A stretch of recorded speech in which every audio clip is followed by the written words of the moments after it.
How do you not build plumbing into a goddamn skyscraper? What, you expected people to just throw their shit out the window? They just collect it in a canister and bring it to the local poop deposit, the poop landfill. Dubai is a parody of the 21st century by Adam Something. Let's go. When we hear the word Dubai, most of us picture towering skyscrapers, police with Lamborghinis, 7-star hotels with the absolute cream of society inside them. Also the Palm Islands, the World Islands, the Burj Khalifa, the Burj Al Arab, futuristic symbols of incredible wealth. And so in light of all that, I'm here to make the case that Dubai, the Emirates, and the Gulf countries in general are one of the worst places on the planet. Now this is a rather bold claim, I realize, but it's one that I can substantiate fully. So let's take a look at what's really behind the glitz and glamour, the true face of Dubai and the Gulf countries. What is this accent? I want to say Romanian, but I don't know shit. So I'm just guessing. I remember I used to watch a content creator that was Romanian and he sounded similar. That's the only reason I guess this. Does anybody know? German? Norwegian? Hungarian German.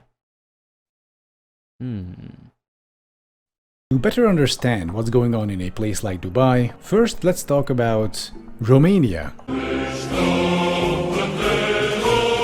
In the decades following Speaking of, Following World War II, Bucharest, the capital, came to face the same problem as many Eastern European capitals did at the time. As urbanization increased and huge residential areas were built out, the need arose for new, high-capacity public transportation. And so Nicolae Ceausescu, the dictator of Romania back in the day, gave out the order to construct a metro line. And so the engineers created a line proposal and presented it to him. And then Ceausescu was like, no.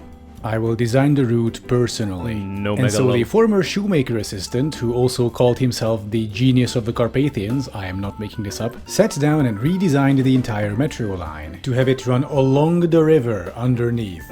Yes, along. But Nicolae Ceausescu's wife, Elena Ceausescu, a former textile factory worker, also got her fair share of planning.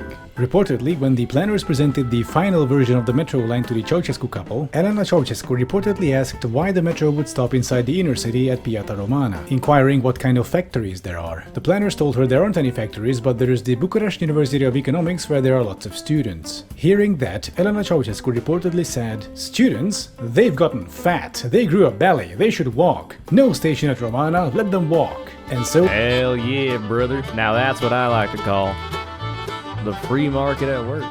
Since Nicolae Ceausescu added nothing to that and nobody else dared to oppose his wife, the station was axed from the plans. But of course everyone outside... That's individual responsibility. That's pulling yourself up by your goddamn bootstraps, brother. The state should have no place in making your life better. That being said, I will never go so far as to say it shouldn't exist. Because everybody who claims to be anarcho-capitalist are not actually. They just would prefer to be in control of the state. I used to walk 2 miles uphill both ways. True. That being said, and I will always say this, the right wing cynically weaponizes personal responsibility, discipline, self-discipline, all the time. They'll be presented with the problem, oh, society has this problem. And the solution is, well, the individual needs to start doing more. Pull yourself up by your bootstraps. The society's failings are not systemic. They are rather because of the individual. If only you did better. If only you didn't fail as much morally, etc. Society would be better as a result. That's the right-wing idea behind personal responsibility and self-discipline. So basically, as soon as you talk about personal responsibility or self-discipline, bettering yourself, doing like work around the house, right? Chores, etc., cleaning your room. As soon as you mention any of these things to a left-winger, the immediate response is, oh my god, Jordan Peterson. Holy shit, you're like Jordan. How did we, as left-leaning people, allow the idea of bettering yourself physically, mentally, bettering your conditions, your immediate conditions, your house, your home, for yourself and the people around you? How did we allow the right wing to monopolize that idea? So, like, for instance, I talk a lot about how I used to struggle. Like, I had what was called a neckbeard nest, people refer it to, or a depression pit, some people call it, around the time where I was, like, the most depressed, which was, like, when I was, like, 19, maybe 20. I would just be collecting, like, cans and bottles and not throw them away. I would be, collecting empty food containers and dishes, and basically, to put it simply, I became very intimately familiar with how milk interacts with its environment if you leave it out unrefrigerated for extended periods of time. It was not good. I ate a lot of cereal back in the day, and I would never really finish all the milk. It was not a good thing. They got to the point where I was literally swatting ants off of my legs when I was speedrunning Super Mario 64, a ROM hack I used to run. I was learning it. I would literally swat ants off my legs instead of, like, questioning why there are ants in my bedroom to begin with. Turns out they were attracted to all the empty food containers that still had remnants of food in them on the floor. A shocking idea, right? So, anyway, I don't even know why I decided to talk about this now, except it was spurred on by a single quote from this person whose name I don't even remember. Anyway. Romana let them walk. And so, since Nicolae Ceausescu added nothing to that and nobody else dared to oppose his wife, the station was axed from the plans. But of course, everyone outside of the dictator power couple knew that this was fucking stupid. And so the engineers, having enough foresight, decided to build the station in secret, banking on the fact that they would need to build a station there anyway due to future public pressure. And they were correct. The end result was this ridiculous and dangerously narrow station, since the engineers couldn't build a normal station hall, since they had to disguise their little secret project as regular tunnel boring. And so the moral of the story is, smooth brain dictator plus construction equals dumb shit. And boy, what a perfect segue this is to the video's actual subject, Dubai. The city of Dubai is a fucking joke. It's a tasteless parody of everything wrong with modern humanity. And so why do I say that? Let's go through it, shall we? Now, in my video about skyscrapers, I have already talked about the Burj Khalifa. It's a big dumb tower of glass and steel stuck in the middle of the desert, serving no other purpose than a petrodollar-fueled dick measuring contest. And the building even has its own poem about itself. Like, seriously, how pretentious can you get? I am the life force of collective aspirations and the aesthetic union of many cultures. I simulate dreams, stir emotions, and What the hell is that noise? Oh no, it's the poop trucks. Yeah, did you know that the Burj Khalifa isn't connected to its sewage system? So every single day a huge line of poop trucks have to queue up next to the building and suck out all the poop. So wait, what?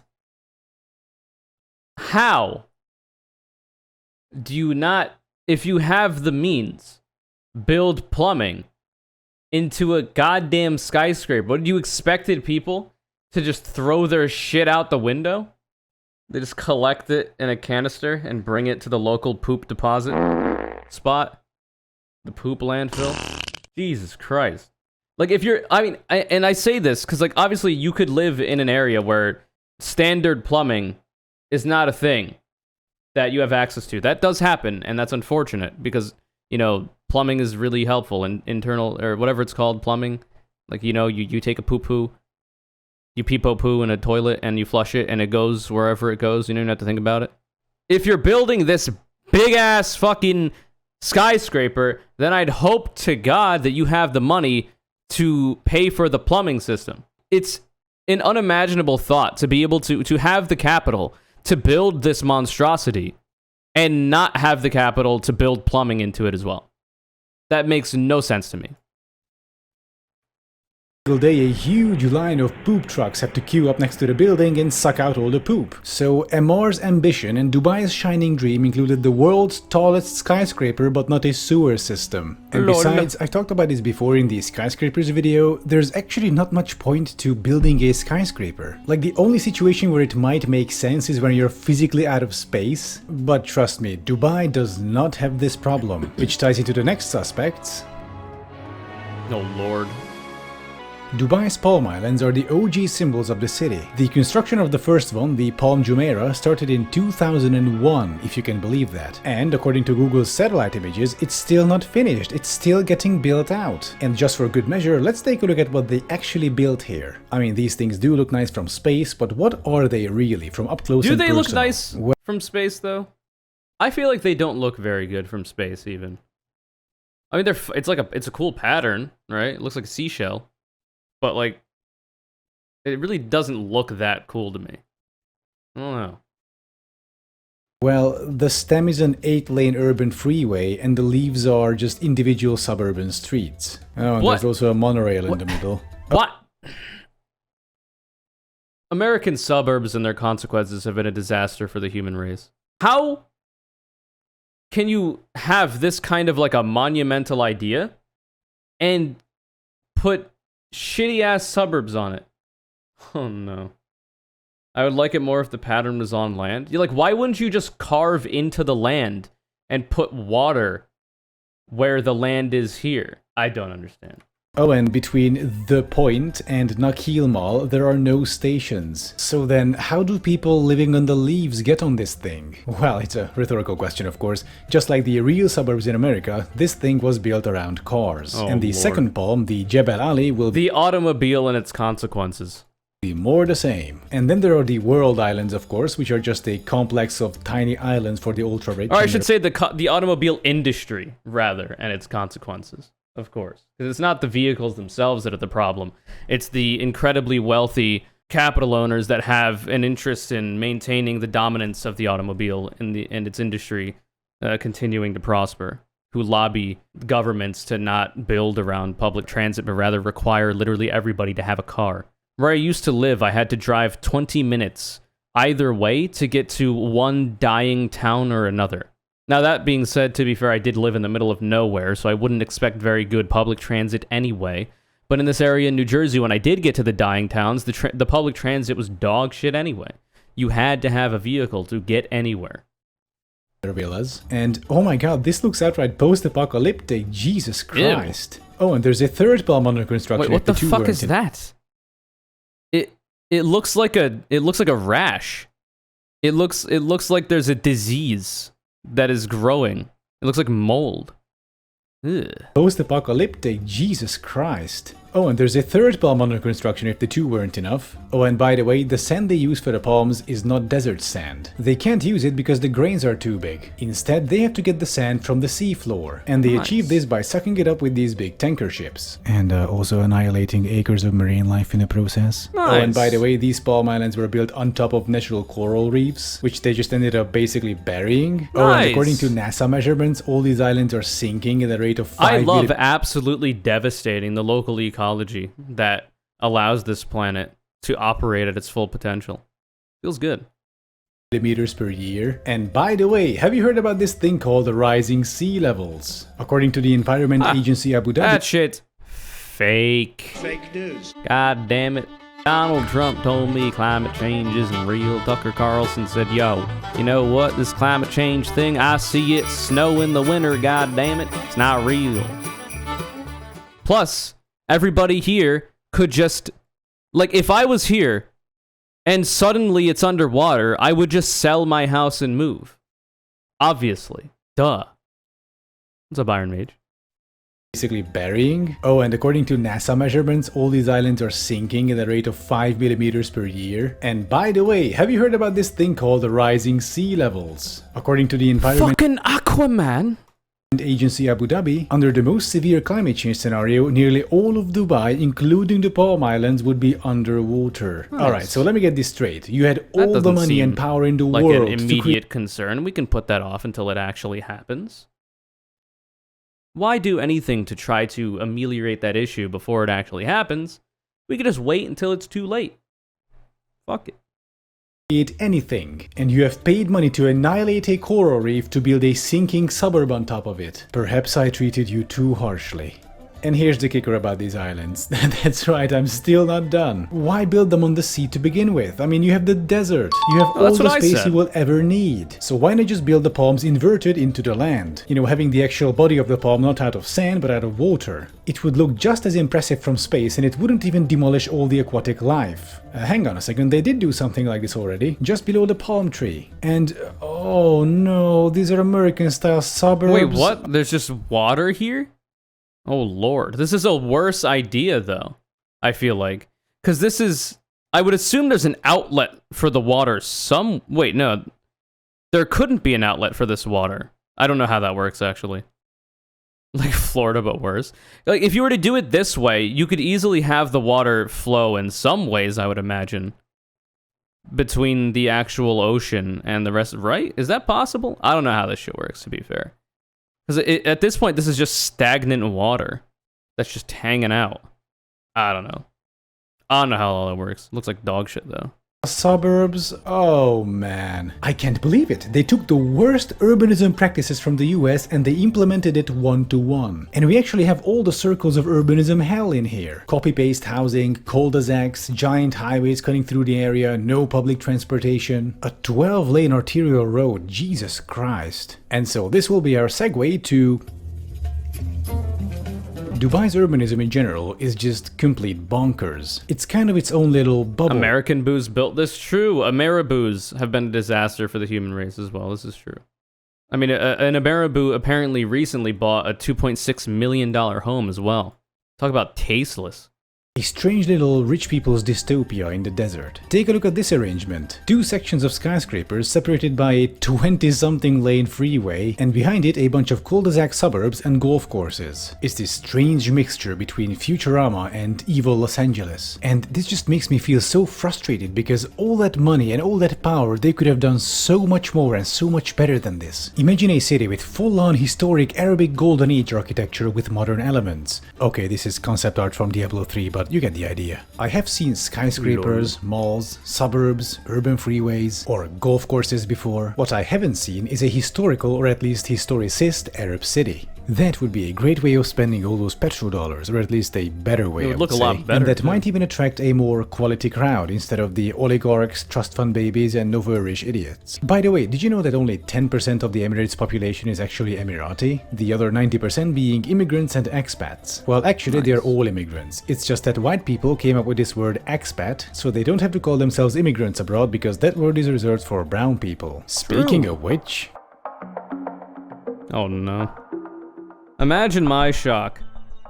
And this right No. You mean to tell me that an area willing to build a internal plumbingless massive super skyscraper also exploits the laborers that helped build it? I'm shocked. Here is my biggest problem with Dubai, the Emirates, and the Gulf states in general. All that luxury, wealth, and opulence you see all around you in Dubai rests on a mountain of human tragedies. Poor people from third world countries such as India, Pakistan, and Bangladesh are lured in by work agencies promising high wages and stable employment. People take loans from friends and family so they can cover the costs of their travel and work visa, usually more than $2,000, despite Emirati law requiring the companies to pay for those. Upon arrival, workers' passports are often confiscated, essentially trapping them inside the country. Workers are forced to work up to 12-hour shifts, up to 7 days a week, for $175 per month on average. Wage arrears are common, many workers not receiving money for months on end. To quote from a Human Rights Watch report, the impact on workers whose wages are withheld for even Wait, never mind. I was gonna say American capitalists are blushing right now, but they literally, a lot of multinational corporations will utilize, slave labor overseas as well, so never mind, forget I said anything.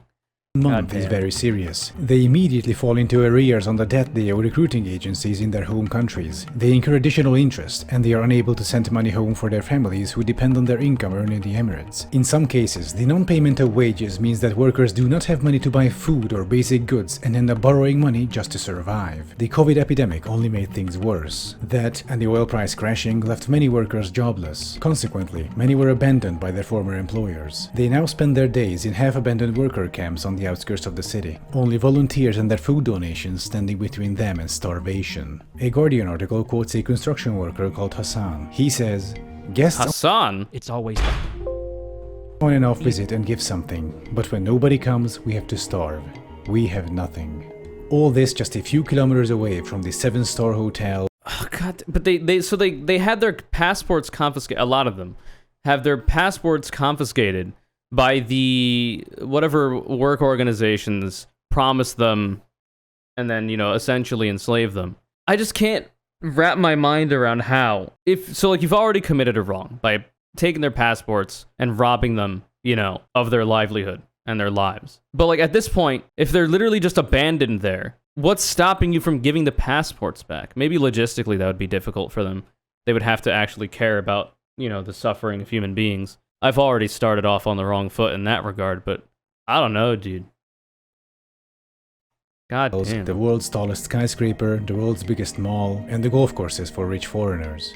According to the estimates of the Commonwealth Human Rights Initiative, between 2012 and mid-2018, more than 10 Indian workers died in Gulf countries every single day. And these are just the Indians. In addition to that, a Jezebel article goes on to say that at least 2 Indians commit suicide every single week in the Emirates. A number, they say, that is simultaneously both shocking yet unsurprising. They show photos of the accommodation the workers have to endure, unfit even for animals. A harsh contrast to Instagram's parallel universe. They call this system...